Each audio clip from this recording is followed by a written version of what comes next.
Hello students, class 7th last turn पे मैंने आपको हिस्ट्री का चैप्टर द मुगल एम्पायर आपको पढ़ाया था। आज मैं आपको बताऊंगी चैप्टर नंबर 3 जो ज्योग्राफी का है, अवर चेंजिंग अर्थ।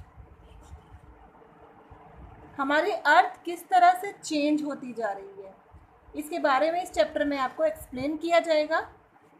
जो लैंडफॉर्म्स आज हम देख रहे हैं वो बहुत धीरे धीरे से मॉडिफाई हो रहे हैं और कॉन्टिन्यूसली ये चलता रहता है एक्सटर्नल फोर्सेस के द्वारा।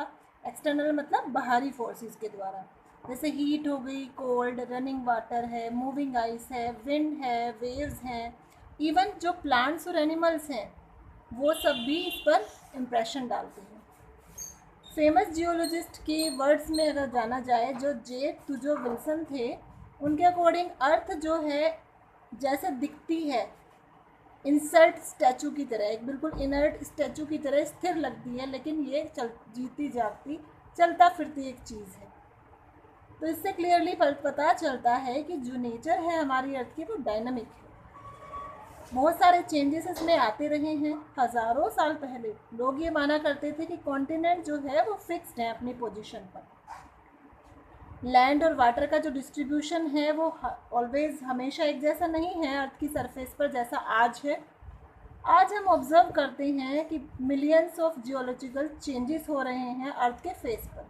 करंट पोजीशन को एक्सप्लेन करने के लिए कॉन्टिनेंट्स की, ओशंस की अलग अलग साइंटिस्ट ने अपने अपने थ्योरीज दी। इसमें अल्फ्रेड वेगनर ने 1912 में, जो जर्मन मेटेरोलॉजिस्ट थे, उन्होंने एक्सप्लेन करने की कोशिश की जो प्रेजेंट डिवीज़न है कॉन्टिनेंट्स की और ओशंस के बारे में।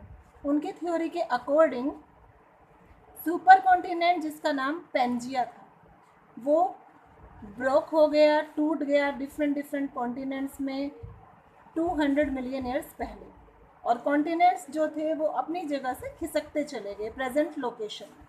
इस थ्योरी को कहा जाता है कॉन्टिनेंशियल ड्रिफ्ट थ्योरी। यह थ्योरी इम्प्रूव हुई प्लेट टेक्टोनिक्स थ्योरी के द्वारा। बाद में ये थ्योरी बदली, प्लेट टेक्टोनिक्स की थ्योरी को माना गया, जो 1968 में आई। इसके अकॉर्डिंग जो आउटर लेयर होती है अर्थ की, आपको भी पता है, वो रॉक प्लेट से बनकर मिलकर के बनी है और उसको लिथोस्फीयर या फिर टेक्टोनिक प्लेट्स के नाम से जाना जाता है। तो ये प्लेट्स जो हैं वो धीरे धीरे स्लोली मूव होती रहती हैं हर साल, और वो साल दर साल कुछ मिलीमीटर्स अपनी जगह से खिसकती रहती हैं। अलग अलग चेंजेस जो अर्थ की सरफेसेस पर होते हैं वो लिथोस्फेरिक प्लेट्स की मूवमेंट की वजह से ही होते हैं। अब इन प्लेट्स की जो मूवमेंट है वो होती है अलग अलग फोर्सेस जो इनके ऊपर लग रही होती है। अब ये फोर्सेस कौन कौन सी हैं? ये होती है endogenic forces and exogenic forces. Endogenic forces जो अर्थ को अंदर से काम करती हैं अर्थ पर, और एक्सोजेनिक जो बाहरी रूप से अर्थ की सरफेस पर काम करती हैं।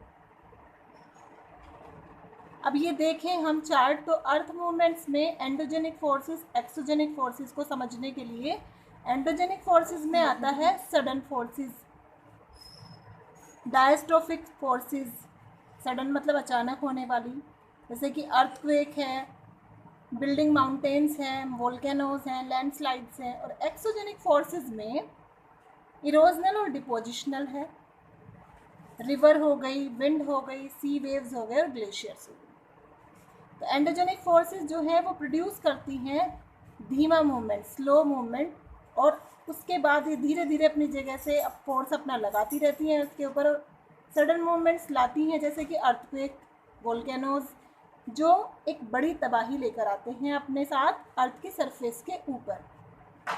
अब ये मूवमेंट जो इनसे निकलती हैं वो उनका रिजल्ट होता है कि बहुत सारी फीचर्स बनती हैं, जैसे कि माउंटेन्स बन जाते हैं।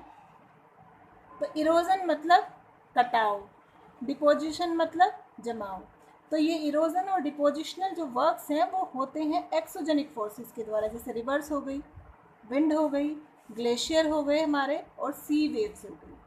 ये सब एक्सोजेनिक फोर्सेस होती हैं जो अर्थ के ऊपर उसकी सरफेस पर काम करती हैं। तो इसमें वोल्केनोज के बारे में जानते हैं।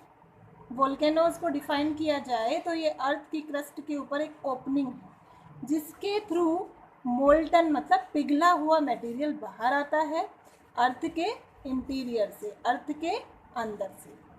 ये मटेरियल में होता है लावा, ऐश मीन्स राख, hot molten rocks, steam, gas और सॉलिड रॉक पार्टिकल्स।